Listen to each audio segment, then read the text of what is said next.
Human rights is, geez, that's a good question. Human rights. Oh, that's a tough one. Wow. Права человека. I don't even know how to give that a definition. I would probably have to do a little bit of homework or something. Any right that I think just as a normal, human, any... The rights that humans have? Oh, that's a very large debate. Menneskerettigheder kan betyde mange ting. Tú le puedes preguntar a 20 personas y te van a dar 20 diferentes opiniones. Non saprei, è una domanda complicatissima. I guess we just take them for granted that they're there, but we don't even consider what they are.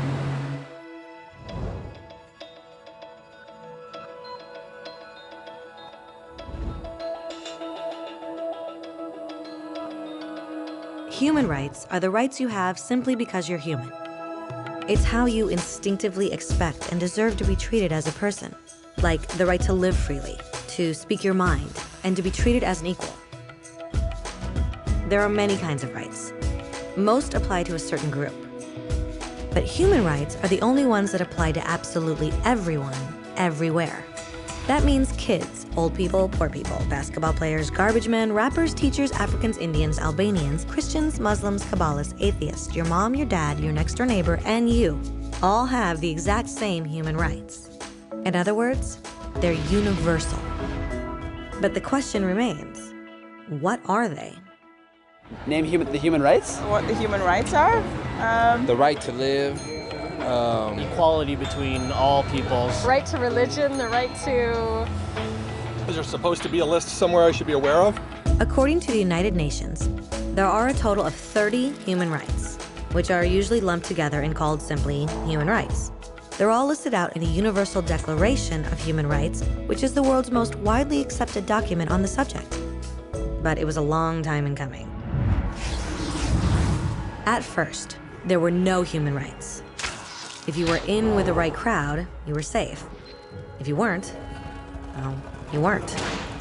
But then a guy named Cyrus the Great decided to change all that.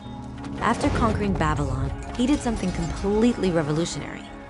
He announced that all slaves were free to go. He also said people had the freedom to choose their religion, no matter what crowd they were a part of. They documented his words on a clay tablet known as the Cyrus Cylinder. And just like that, human rights were born. The idea spread quickly to Greece, to India, and eventually to Rome. They noticed that people naturally followed certain laws, even if they weren't told to. They called this natural law, but it kept getting trampled on by those in power.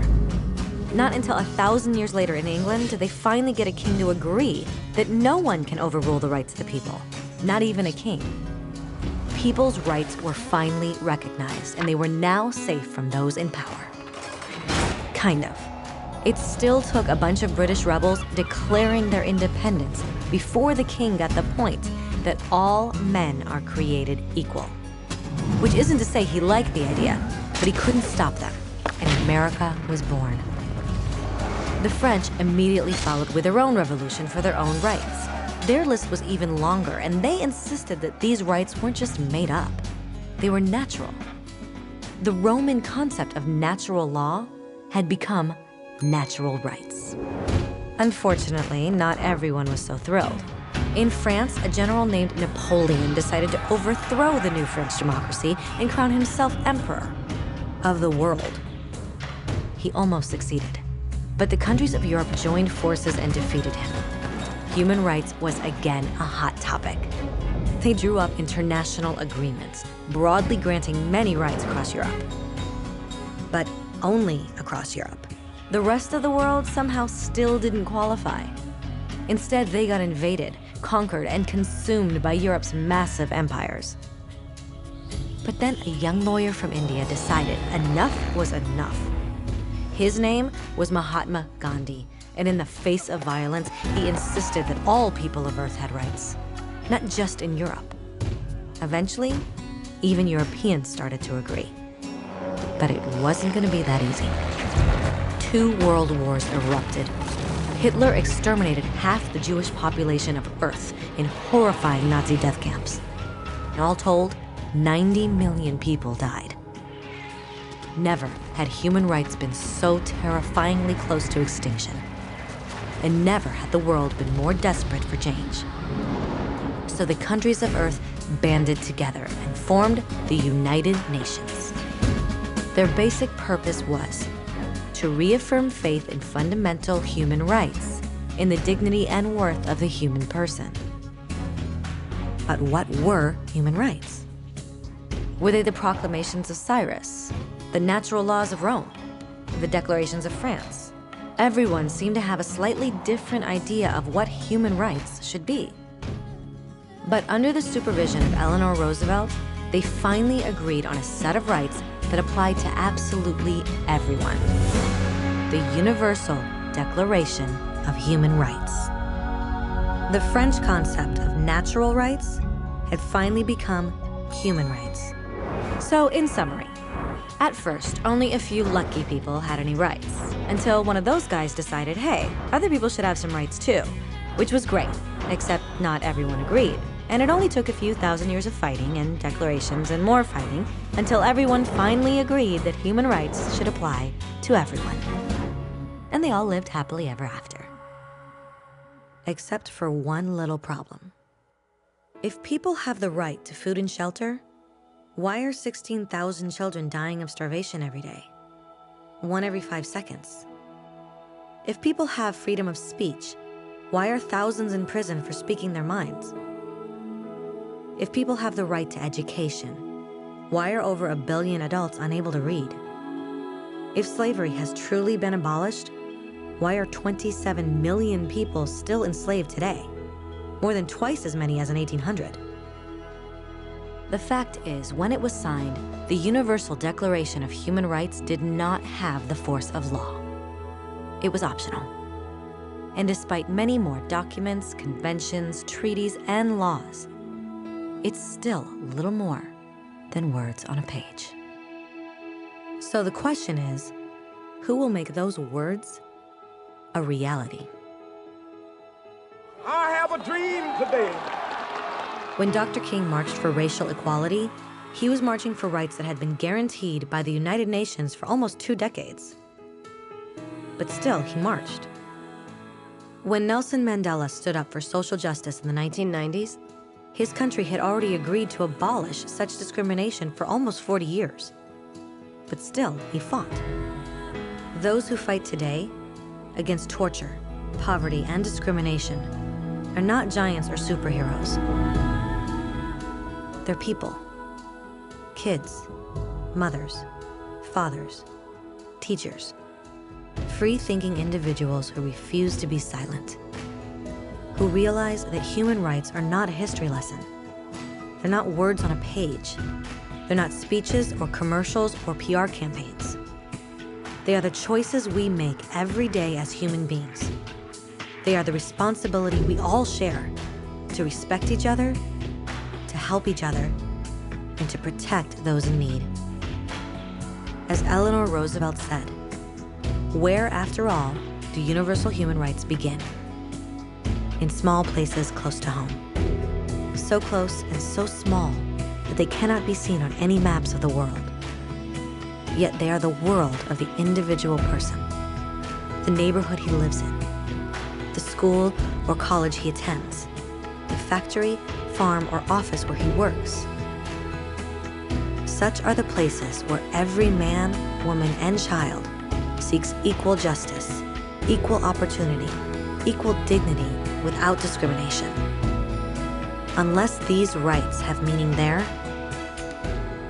they have little meaning anywhere.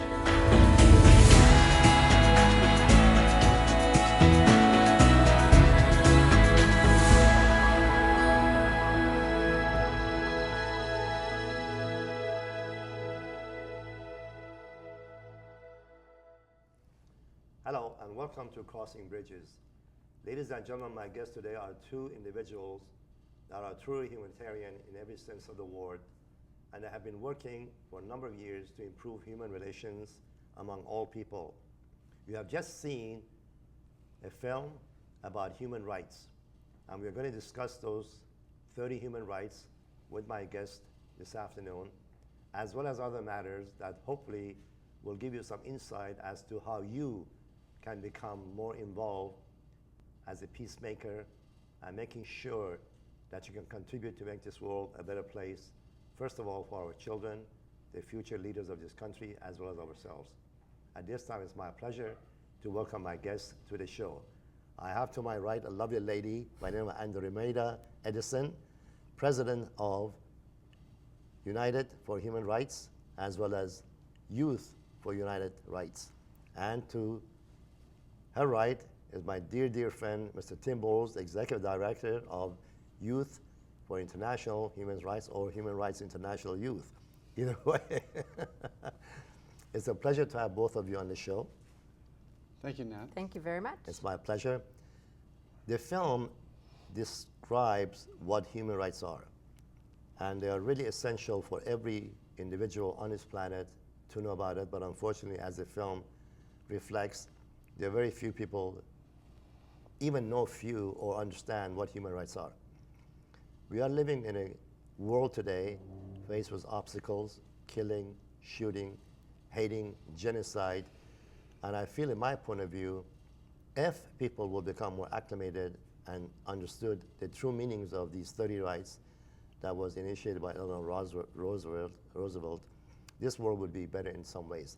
Let me get your opinion about this, Tim, if you'd be so kind. Sure. First of all, briefly about the things that you've been doing about bringing truly beautiful peace and harmony and universal peace, as I call it, in so many ways, and then a little bit about the film. Sure, thanks, Nat. And we do appreciate your humanitarian Thank you. commitment because, of course, as we know, you're the Citizen of the Year this year. Thank you. Pasadena. Thank you. So we're in no small company, but thank you. Oh, my pleasure. I got started with Youth for Human Rights about 10 years ago.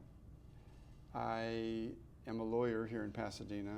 I've worked in the area of civil rights and constitutional law for my entire career. But there was something missing in all of that because it's a different environment. The legal universe is a little unique in its way, and it doesn't necessarily reach the common people, the masses of individuals.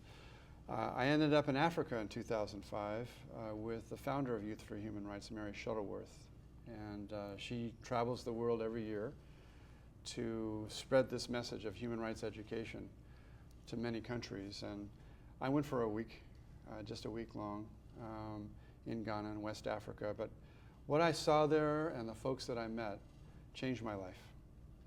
And in particular, one young man, Jay Yarcia, who is a very motivated young man from Liberia, a country racked by genocide for some 14 years, only ending in 2005. And this was just 2 years later. And he and I started working together and utilizing these materials. So what the audience has seen is an excellent summary of what these human rights are. But as the film reminds us, they're only worth the paper written on, or not even that, unless they become a living guide to making a better life. So in a very challenged area, you mentioned the violence and shooting and senseless cruelty, man against man, women against women, and everywhere in between, and particularly against kids. We were able to utilize these inspirational materials to make life, an improvement of life in West Africa, relevant. One might understand that there is a right to life. Well, that's a clue. That the people in West Africa, in many senses, child soldiers, had no idea. Absolutely. So now as they recover out of that, there's a human right. There's an actual international agreement that establishes that. Well, Tim, you're very modest because we have known each other for a number of years, and I think for the benefit of the viewing audience, you have gone far more than what an average person does. You have truly transformed thousands of lives with Jay in that region, making, as I may say, individuals that were shooting, killing in the streets, now they're actually teaching human rights because what you have done to give them the sight, the light, the direction, and the hope of future through understanding of human rights. Simple as that. And you have changed, I would say, thousands of lives in a positive way. And God bless you for that, and I mean that sincerely. And it's a commitment you have made for more than a decade, but you have been involved for human rights most of your life. Yeah. Now, this lovely lady seated to my right, Indoromeda. I know you had or still have a publishing company, and many books that have been published by your company have become bestsellers. So if you'd be so kind, just briefly, how did that transform you into becoming the president of United for Human Rights and Youth for Human Rights? Well, I definitely believe in the view of everybody can say what is important to them, and that they need to communicate and be allowed to communicate whatever is very important to them. I have 3 small children, and earlier this year I discovered some choices and things that were being taken away from me as a parent, and I went, where are the human rights? How is that involved in the United States legislation here in Southern California and in Los Angeles? How do we take those into account? Why isn't anybody paying attention to those? And that's when I really started to understand the importance of the Universal Declaration of Human Rights and the importance of Youth for Human Rights. My 10-year-old daughter didn't know. She wasn't aware that there were human rights, that she was allowed human rights, and that she should also do those with her friends. I was a little shocked, to say the least. I was like, okay, let's do something about this. So I've known Tim Bowles for many years. I know Mary Shuttleworth as well. So I asked them, what can I do?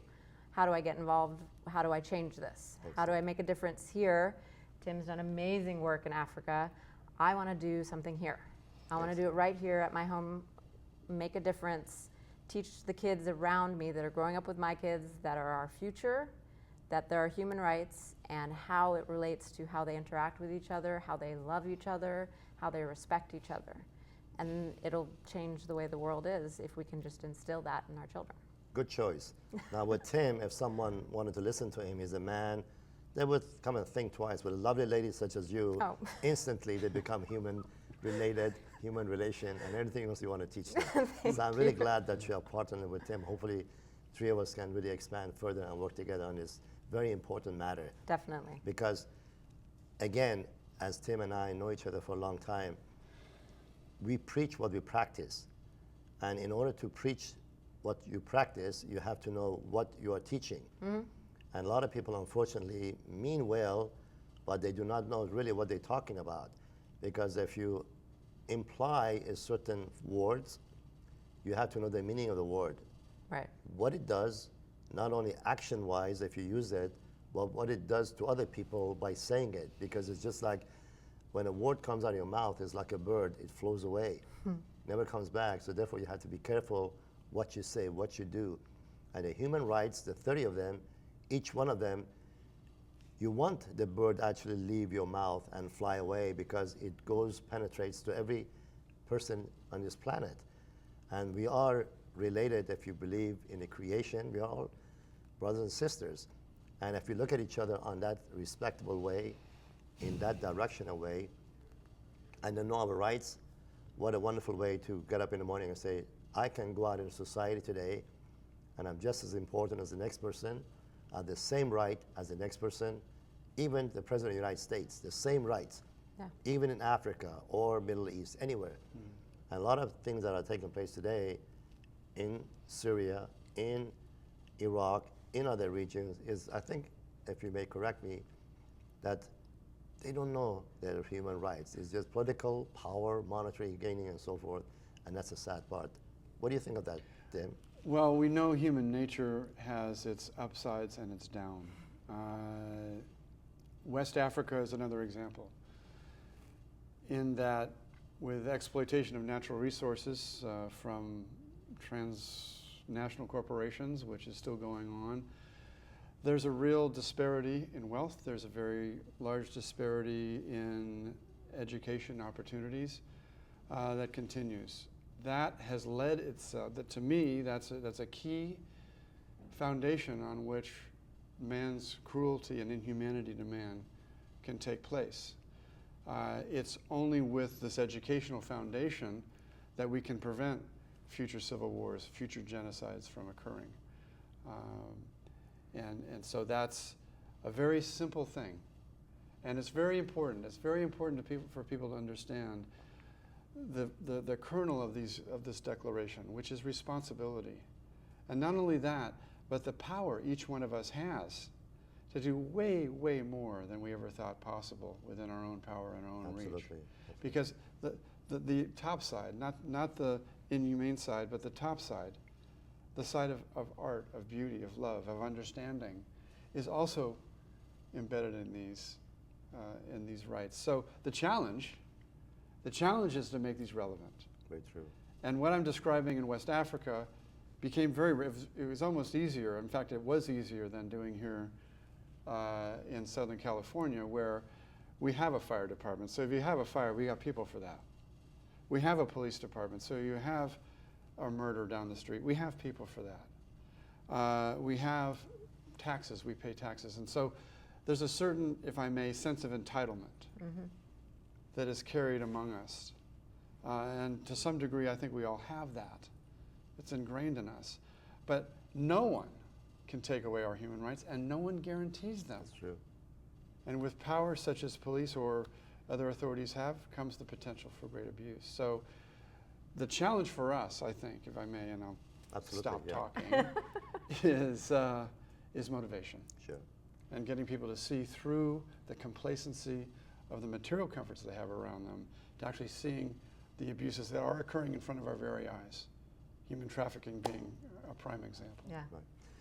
And Andromeda, I'm sorry. It's okay. Andromeda. I know. I want to call you the Greek goddess. Yes, well. Because that is a really beautiful name. So you can say it in different ways. I know you have passions for human rights, especially for children, because you have children.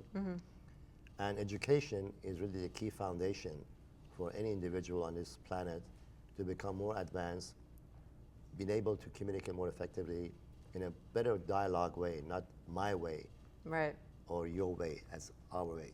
So, if you'd be so kind, tell us some of the challenges you face as you go along trying to teach, motivate kids regarding human rights. Well, Tim spoke of it briefly in that I've found a lot in the United States, they already consider that we already have these things in place. They consider that, oh, everybody knows, everybody respects that. But they really don't. It's almost a little more insidious in some ways. It's hidden a little bit. So you do have to break through that, oh, it's already there, we already have human rights. No, there are some violations here in the United States. People think of Africa and they go, oh yeah, it's horrible over there. Here it's great. Here it's better, but in some ways, if I may, almost worse, because it's so hidden.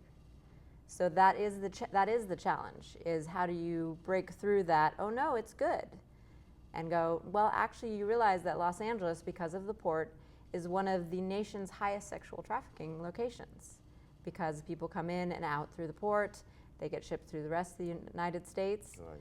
It's one of the capitals, and people are shocked. They're like, how is that? I'm like, look at the numbers, look at these organizations that exist that work on that. True.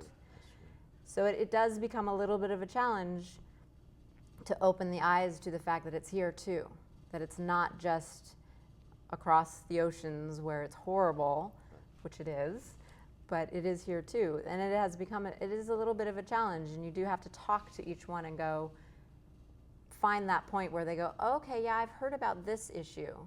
And then you go, okay, from there, think about these other issues as well. And then people start to open their eyes and hearts a little bit more. Absolutely. We talked about this before several times, Tim. I think education, of course, we all agree, is a key. Yes. The foundation of any civilized society. And for societies to last, educated society lasts far better than the non-educated society. We also talked about getting involved in schools, because that's where you got to start. You got to start with kids at a young age, truly teach them about the human rights, because children at a young age are apt to learn and retain. Right. And when they feel secure, comfortable, then they move on into their future goals and objectives are achieved. Sometimes they even teach their parents. Right. We are basically, unfortunately, kind of limited for time because of the DVD, but as they say, a picture speaks 1,000 words, and I'm sure people who have watched the show already have become more knowledgeable, and hopefully they will apply that to the essence of, as we talked about, why do I have these rights? Ask questions. Why do I have these rights? how can I use them? Please, we have a few minutes, so go ahead. I just wanted to say for the viewers that are interested in more information, they can go to a couple different websites. There's www.youthforhumanrights.org and also www.humanrights.com. They carry not just the message that you've seen today, but a number of specific video presentations of each of the 30 human rights that can be utilized as an educational format.